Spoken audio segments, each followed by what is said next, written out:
Baseado no livro Iniciação Humana e Solar, capítulo 9. O caminho da iniciação. Esta é a parte 4 de 5 partes. Os comentários são de Michael Robbins.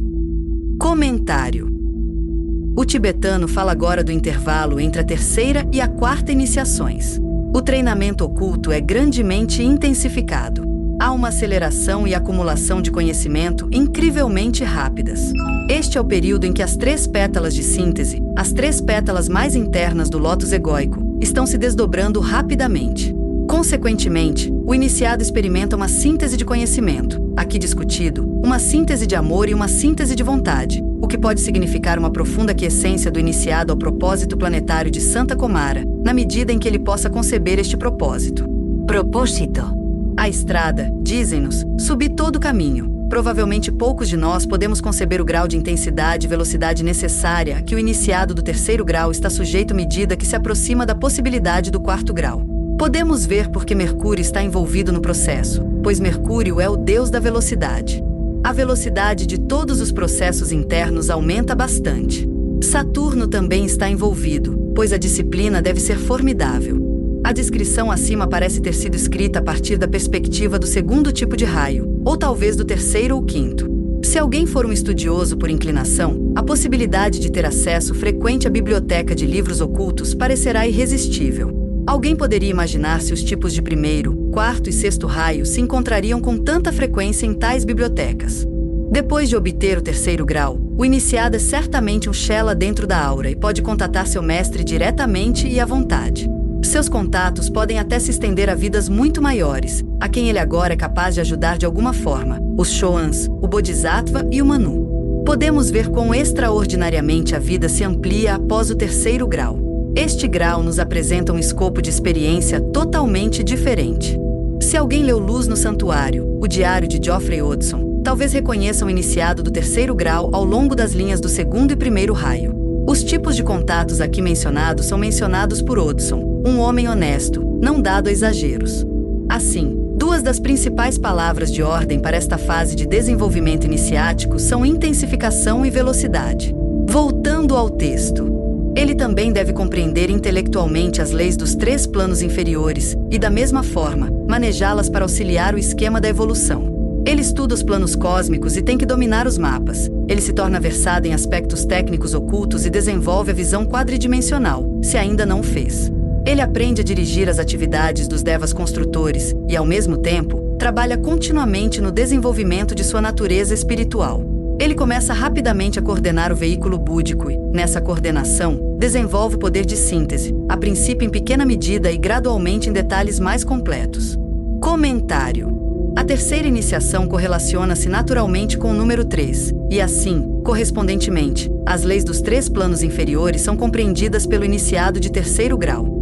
Podemos ver que o iniciado de 3º grau começa a ser capaz de auxiliar o processo de evolução. Sua utilidade está se tornando mais macrocósmica. Ele está se relacionando com o plano divino planetário de novas maneiras. Seus estudos se expandem muito, incluindo planos cósmicos revelados por mapas e repletos de tecnicalidades ocultas. O fato de ele desenvolver a visão quadridimensional é apropriado, dada sua aplicação iminente ao 4º grau. É interessante e importante que, embora o caminho da iniciação seja o caminho da simplificação, espera-se um domínio de muitos aspectos técnicos ocultos, mesmo quando ocorrem simplificação e síntese. Quanto mais elevado for o iniciado, maior será sua capacidade de conter os opostos. O iniciado de 3º grau é um construtor.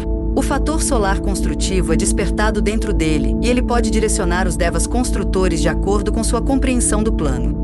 A coordenação necessária do veículo búdico refere-se ao currículo do 4º grau, pois o 4º plano, correlacionado com o 4º grau, é o plano búdico. O coração, estimulado de uma nova forma no 4º grau, é o 4º chakra e está especialmente relacionado com a expressão da energia búdica. Um dos planetas envolvidos aqui enquanto o iniciado se prepara para o 4º grau é Netuno, regente do plano búdico, relacionado ao coração como planeta das chamas solares, e associado ao sacrifício e à renúncia tão necessários como o 4º grau se torna uma possibilidade. Budi também está relacionado com a síntese. Síntese no amor, isto é, síntese no seu 2º aspecto.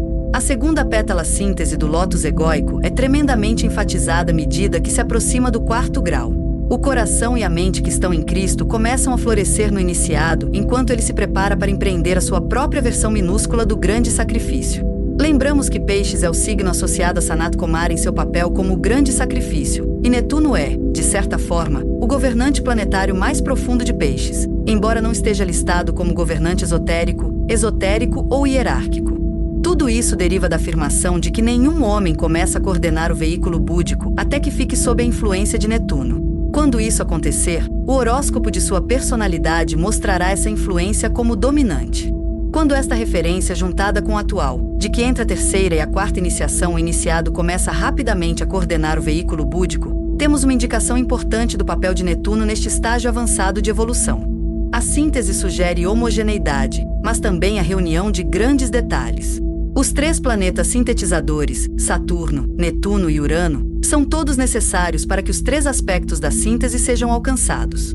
Esses 3 planetas podem ser razoavelmente concebidos como regentes das 3 pétalas sintetizadoras do lótus egóico, que se desdobram tão rapidamente durante o período intermediário entre a terceira e a quarta iniciações. Voltando ao texto. No momento em que a quarta iniciação é recebida, o iniciado domina perfeitamente o 5º subplano e, portanto, é adepto, para usar uma frase técnica, dos 5 subplanos inferiores dos planos físico, astral e mental, e está bem a caminho de dominar o 6º. Seu veículo búdico pode funcionar nos 2 subplanos inferiores do plano búdico. Comentário. O iniciado de 4º grau é um alhá ou um adepto? O uso neste parágrafo da palavra adepto pode nos levar a chamar tal iniciado de verdadeiro adepto, mas esta não é, penso eu, a interpretação correta. A iniciação em questão, ou seja, a 4ª, está numericamente um degrau abaixo do número de subplanos dominados. Somos informados aqui que a 4ª iniciação se correlaciona com o domínio dos 5 subplanos. Isso significa que a terceira iniciação se correlaciona com o domínio de 4 subplanos, IHS 86, e o segundo, como iniciação do limiar, com o domínio de 3? O plano superetérico, ou seja, o terceiro subplano do plano físico-etérico, em contagem decrescente, ainda é considerado um éter esotérico. O número 5 se correlaciona com o aspecto Brahma, mas o número 6 se relaciona com Vishu. Parece que o iniciado de 4º grau está equilibrado entre esses 2 aspectos, e que o mestre da sabedoria, como mestre completo do aspecto microcósmico brahmico, está completamente estabelecido no aspecto Vishu, embora não totalmente isento da supervisão do aspecto brahmico. Mais uma vez, vemos que é perigoso proceder apenas com base na certeza numerológica, uma vez que os factos do caso parecem ser diferentes daqueles que seriam esperados através de uma interpretação numerológica estrita da lei das correspondências. Observamos que a 4ª iniciação tem muito a ver com o acesso ao 6º princípio conhecido como Buddhi. Nem todos os subplanos do plano búdico estão ainda abertos ao iniciado do 4º grau, os 2 inferiores são. Esses 2 subplanos sustentam faculdades psíquicas relacionadas à compreensão dos 4 sons e à cura. Deveríamos fazer uma pausa aqui para perceber que muitas pessoas que dizem ter confirmado o contato búdico, mas que ainda não são iniciadas nem mesmo no 3º grau, são muito provavelmente vítimas de sua própria interpretação errônea. Parece ser necessário um iniciado de 4º grau para funcionar até mesmo em relação ao mais baixo dos níveis búdicos. Subplanos. Vemos por que um estudo atento dos aspectos técnicos do ocultismo é tão importante. Tal estudo traz consigo uma certa humildade e um correto senso de proporção em relação a si mesmo e ao caminho. Voltando ao texto. A vida do homem que recebe a 4ª iniciação, ou a crucificação, é geralmente de grande sacrifício e sofrimento. É a vida do homem que faz a grande renúncia e, mesmo esotericamente, ela é vista como cansativa, difícil e dolorosa. Ele colocou tudo, até mesmo sua personalidade aperfeiçoada, sobre o altar do sacrifício e permanece desprovido de tudo. Tudo é renunciado: amigos, dinheiro, reputação, caráter, posição no mundo, família e até a própria vida. Comentário. Deca por um momento muda a ênfase de sua discussão dos aspectos técnicos ocultos para uma avaliação geral da natureza da encarnação experimentada por alguém que está no processo de receber a 4ª iniciação. Dizem-nos que tal vida é geralmente de grande sacrifício e sofrimento, o que não é uma perspectiva agradável para o discípulo comum que lê estas palavras. Deca sugere que grande parte da dor é subjetiva, mas que, mesmo objetivamente, a vida é vista como extenuante, difícil e dolorosa. No Ocidente, a 4ª iniciação é geralmente chamada de crucificação, no Oriente, a grande renúncia. No Oriente, talvez haja menos ênfase no sofrimento físico e na morte, mas o distanciamento interior exigido é igualmente rigoroso, talvez até mais. O tibetano torna-se muito específico quanto às exigências deste grau. Quando o 4º grau é alcançado, a personalidade, ressonando o número 4, está aperfeiçoada. Esta personalidade aperfeiçoada não vive para si mesma, mas deve ser sacrificada para um propósito maior, e é assim colocada voluntariamente no altar do sacrifício. O homem está desprovido de tudo, o que é outra maneira de dizer que tudo foi tirado dele, tudo que é encontrado pelo menos nos 3 mundos inferiores, incluindo o mundo do corpo causal, a mente superior. A tomada, entretanto, é na verdade uma oferta de sacrifício. Façamos uma pausa para ver se conseguiríamos resistir à renúncia aos amigos, ao dinheiro, à reputação, ao caráter, à posição no mundo, à família e até à própria vida. Tudo deve ser abandonado para que nada reste para manter o homem, através das cadeias do desejo, como prisioneiro da experiência inferior. Se pensarmos sobre o que passou o Mestre Jesus, ou mais recentemente o iniciado como Padre Dami, ou, em outra linha de raio, Sir Francis Bacon, ou talvez Joana d'Arc, teremos alguma ideia do processo de renúncia, pelo menos no mundo ocidental. Talvez o estudo da vida de Ramakrishna, de Vivekananda ou, mais antigamente, de Milarepa, que, ao que parece, ultrapassou o 4º grau, revelasse algo da abordagem preferida no Oriente. Muitas vidas ainda restam antes que o leitor médio deste livro se depare com a necessidade de uma renúncia tão drástica, mas é bom se acostumar com a ideia, pois uma concepção fiel do que está na cabeça guiará a vida e na direção correta, e relacionará de maneira útil todas as pequenas renúncias com a iminente grande renúncia. Para aqueles que têm inclinações astrológicas, podemos olhar o horóscopo, casa por casa, para ver o que deve ser abandonado. Cada casa está relacionada com certos fatores materiais, e de todos esses fatores o iniciado deve provar seu desapego final. Depois que os bens foram doados ou tirados, tudo que resta são as mãos vazias e marcadas com pregos que agora podem se abrir para os dons mais elevados, que então ele pode conceder aos necessitados. Como um pequeno eu, ele não possui mais nada. Na verdade, ele já não existe como um pequeno eu, pois todo o seu sentido de identidade mudou. Voltando ao texto. As iniciações finais. Após a 4ª iniciação, não resta muito a fazer. A dominação do 6º subplano avança com rapidez e a matéria dos subplanos superiores do búdico é coordenada. O iniciado é admitido em comunhão mais estreita na loja e seu contato com os devas é mais completo. Ele está esgotando rapidamente os recursos do Salão da Sabedoria e dominando os planos e gráficos mais intrincados. Ele se torna adepto do significado da cor e do som, pode exercer a lei nos 3 mundos e pode contatar sua mônada com mais liberdade do que a maioria da raça humana consegue contatar seus egos. Ele está encarregado, também, de um grande trabalho, ensinando muitos alunos, auxiliando em muitos projetos, e está reunindo sob ele aqueles que irão ajudá-lo em tempos futuros. Isto refere-se apenas àqueles que ficam para ajudar a humanidade neste globo. Lidaremos mais tarde com algumas das linhas de trabalho que se estendem diante do adepto se ele falecer do serviço terrestre. Comentário. Vemos que o tibetano está a dar-nos a imagem geral de estados de avanço que estão muito além da nossa possibilidade imediata de realização. Assim, nossa compreensão teórica avança e começamos a desenvolver o necessário senso de proporção. DK volta a abordar alguns aspectos técnicos. O 6º plano era objeto de controle para o iniciado de 4º grau. Ele havia dominado 5, e depois dessa iniciação está sujeito à dominação. Isso se encaixa bem, correspondentemente, já que o 4º plano, ou plano búdico, é o lar do 6º princípio, Budi. Os subplanos superiores do plano búdico são coordenados, mas notamos que o tibetano não disse que o iniciado de 4º grau pode necessariamente funcionar em qualquer um ou em todos esses subplanos. O iniciado de 4º grau alcança maior intimidade ashrâmica e entra em contato mais completo com os devas que, como construtores da forma, estão intimamente relacionados com o número 6. Eles geralmente estão relacionados ao sacro do 6º chakra, contando de cima. O domínio do iniciado sobre o 6º subplano dos mundos inferiores e o contato com um grupo de vidas que ressoam com o número 6 são correspondentemente corretos. Quando termina o mandato no Salão da Sabedoria, um mestre de sabedoria, um iniciado de 5º grau, dominou a sabedoria. Assim, um iniciado de 4º grau estabelecido, em seu caminho para alcançar o 5º grau, está dominando rapidamente o que o Salão da Sabedoria pode oferecer. Tal iniciado tem uma compreensão cada vez maior da lei. Ele torna suas as potências criativas da cor e do som, tornando-se adepto de seu significado, uma frase oculta. Significado está relacionado à vontade e ao propósito. Ele está se preparando para se tornar um fator verdadeiramente criativo no manejo do plano divino, e para isso é necessário um profundo conhecimento de cor e som. É significativo perceber que o iniciado no treinamento para o 5º grau pode contatar sua mônada com maior facilidade do que a maioria da raça humana consegue contatar seu ego. Isto significa que a sua consciência está rapidamente a tornar-se universal, isto é, a estender-se às experiências solar sistêmicas, pois o nosso sistema solar deve ser considerado nosso universo local. Mesmo o iniciado de 5º grau, o mestre de sabedoria, ainda não é a mônada liberada, mas seu contato com a vida monádica é certo. É necessário um iniciado de 6º grau para se separar dos 5 mundos inferiores da evolução humana e sobre-humana e viver a vida da mônada em seu próprio plano.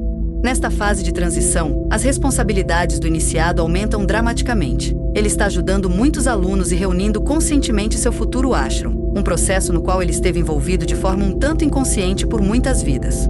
Portanto, o escopo de seu trabalho está aumentando rapidamente.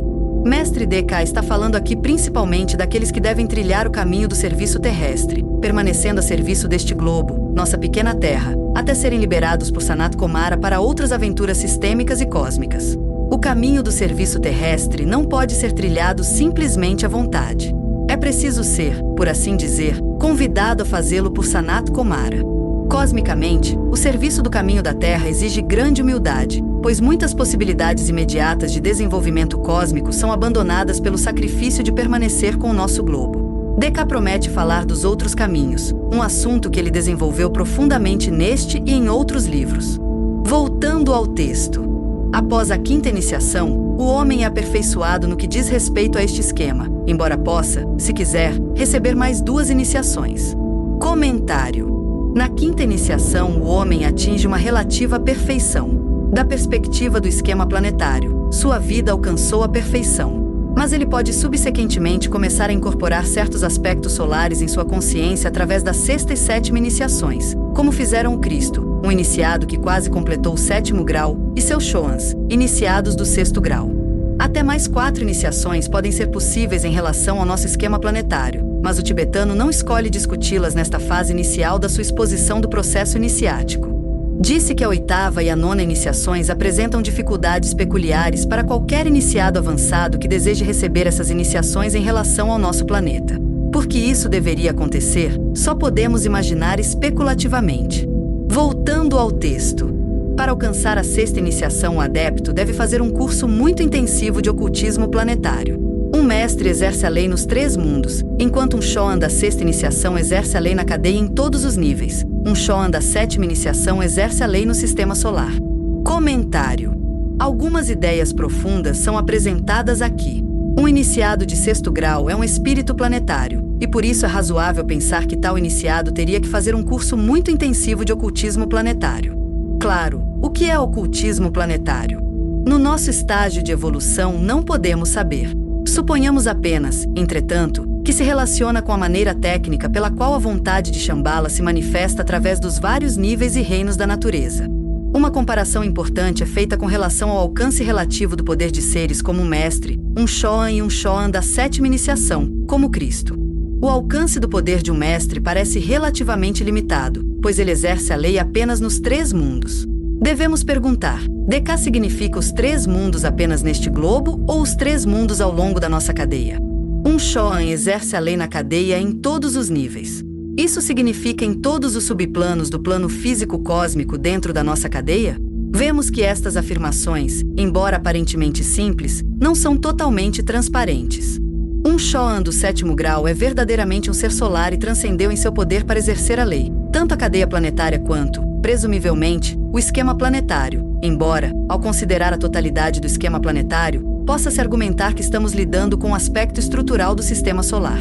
Assim, um Shoan de 7º grau exercendo a lei em um esquema planetário estaria, de fato, exercendo a lei no sistema solar. A 7ª iniciação diz respeito à natureza do nosso logo solar, amor-sabedoria, e parece levar o iniciado a uma relação nova e mais íntima com este grande logos.